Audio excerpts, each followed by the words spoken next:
morning. Not to overwhelm you, but I have 2 catechisms today. I know I thought I was going to make it easy and just do one. And look, there's a lot more tabs. I'll show you why in a minute. So this little guy here, it is not the 2nd edition, but it's not truly the first. They had like this in-between edition. It says complete and updated. Includes modifications from the Editio Typica. Whatever that means. It was done in like the 90s, I think like 95 is when this paperback edition came out. This is very popular for people because I know it looks huge, but let me show you again it next to this one. So here they are next to each other. You can see this one's much bigger. So a lot of people like to carry this one around for Bible studies. And in fact, you can buy this for like pennies sometimes on the internet. And they are very similar. So there's minor differences, of course.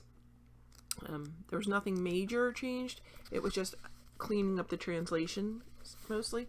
But I'll show you what's super duper awesome about the other one and why you might want to make the extra effort.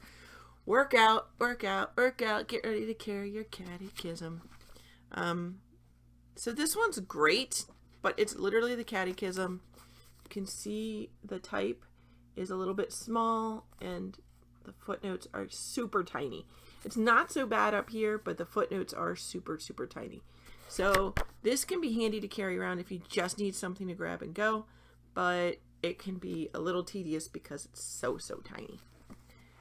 And why would you want this one? So it is the 2nd edition. Again, they have the same imprimatur, so we're all good. It's Papa Ben. Yay! It's back when he was Cardinal Ratzinger, but he did the imprimatur for these, so you can feel pretty confident in these catechisms. And what is great, okay, 2nd edition was revised in accordance with the official Latin text. So it's a little bit truer translation is, I believe, what they're saying. But it contains some bonus features. So this guy back here, if you go to the back of the little one, what's back here? It is abbreviations. That's all you have in the back of your book. And as we learned yesterday, although I tell my students every time you get a new book to flip through, do a book walk, and see what the features are, I obviously did not do it when I got this catechism. So this one only has abbreviations. I always kind of assumed that this one did too. We're going to go into how to study it in a minute, but this is why you need to do a book walk. It has your normal table of contents, and every now and then I can see there's something a little funny going on. Remember yesterday we caught that there was a couple pictures in here. There are pictures in the catechism. That's interesting to start with. The other one, nope, never seen a picture in there. So the first feature in the back that's really cool is an index by subject. So you can say, oh, I'm feeling abandoned today. And it's like, oh, well, under abandonment are the disciples, and it tells you what number of the catechism. God never abandons his people. Mary's abandonment of herself to God, to providence, and to the will of God. Oh, they're talking about abandonment to the will of God. That's a little bit different. Underneath there is Abba, and it gives you the references. Abel, and there's a couple under there. And so it's going to give you the catechism number. Not the page number, but the number of the catechism. And we'll go into that in a minute because that gets a little tricky. Oh, and I actually skipped 2 features. So it does have a subject in there. So what's first? I know, I get so confused. And so friends, it's not just you. You get confused because there's a lot to know, right? There's a lot of great stuff in our faith. That's why we call it the fullness of the faith. Okay, it's not, but there's a lot of great stuff in here. So the very first feature after the catechism, because you can see the catechism ends here, there's an index of citations. Okay, focus now. You're with me. Index of citations. So first it goes through sacred scripture, and it goes through the books one by one. So where's Genesis mentioned?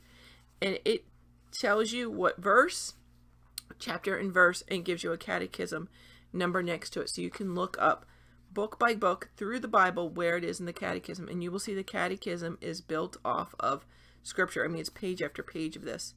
At some point it switches over. Let's see. And then it's an index including, there are papal documents that are referenced, and it tells you where. It actually even tells you the section number and the catechism for it. And they are done, looks like they're in order of the date of the publication of the document. And then we have councils and synods, no joke, where they are. Pontifical documents, and that's done by Pope name. And then ecclesial documents, like anything published by the Congregation for the Doctrine of Faith is listed here. And it gives you the reference. Canon law. Where is canon law? The canon of the apostles, and then the current codex. That is all listed. How about where's the liturgy come from? Oh, don't worry, they tell you. They tell you the Roman Missal. They have even holidays in here, so you can look up the holidays and see when different holidays are listed in the Catechism to tell you. Liturgy of the Hours. Ooh. It tells you where different parts of the Liturgy of the Hours are in the Catechism. Even talks about the Eastern rites. And then we have ecclesial writers. Okay, it really says ecclesiastical. That's just a hard word for me. So then it has starts with anonymous authors, but then it's like St. Ambrose, Barnabas. I'm looking for words I can say. St. Augustine. So it's going to go through different authors and tell you where they are mentioned in the Catechism. And then we get to our index. Okay, and then we're into our index by subject that I told you about already. And let's see. I'll jump to the next one because that's a huge section. I mean, it's everything like voice, vow, wage, just wage, war, ways, weakness, wedding, widow, wife, will, wine, wisdom, witness. Like they have everything in that index. It's very comprehensive. So folks, that's a great tool. Little guy over here. If you're already reading from a Bible study and it's just referring to the catechism numbers and you don't need the notes or the additional features, this can be great. But this guy is going to give you all that and so much more. So now this has the abbreviations as well. So they are here. But then the gem, right? The glossary. Like, no joke. It doesn't have the pronunciation. Remember the Baltimore Catechism included the pronunciation.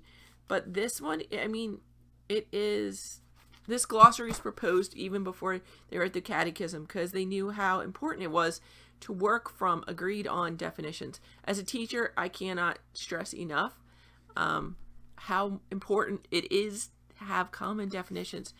Sometimes we'll have conversations with Protestants, no offense, my brothers and sisters, but we're not working from common definitions. And it's funny when you have a conversation, you realize wait, you mean what? No, that's not what I'm saying at all, because we define that differently. And so this gives you those definitions.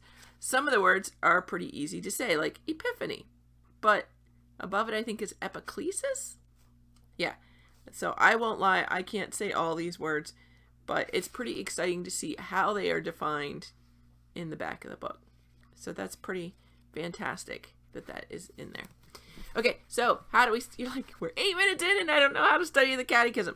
So the first way is that you have all those aids in the back that are going to unlock this for you. So I said that this was going to be a 2-parter, but it's not, because I just got over the features in the back of the book. We haven't decided how to study it yet, and I really feel like I'm going to do that on another day. So surprise, it's a 3-parter on the Catechism and how to use these books.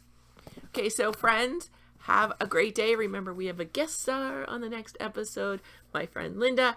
I have no idea what she's going to talk about, but she is one of the co-hosts of Marriage and Family Life with the Grasleys, which is featured on my personal local relevant radio station out of St. Joe's.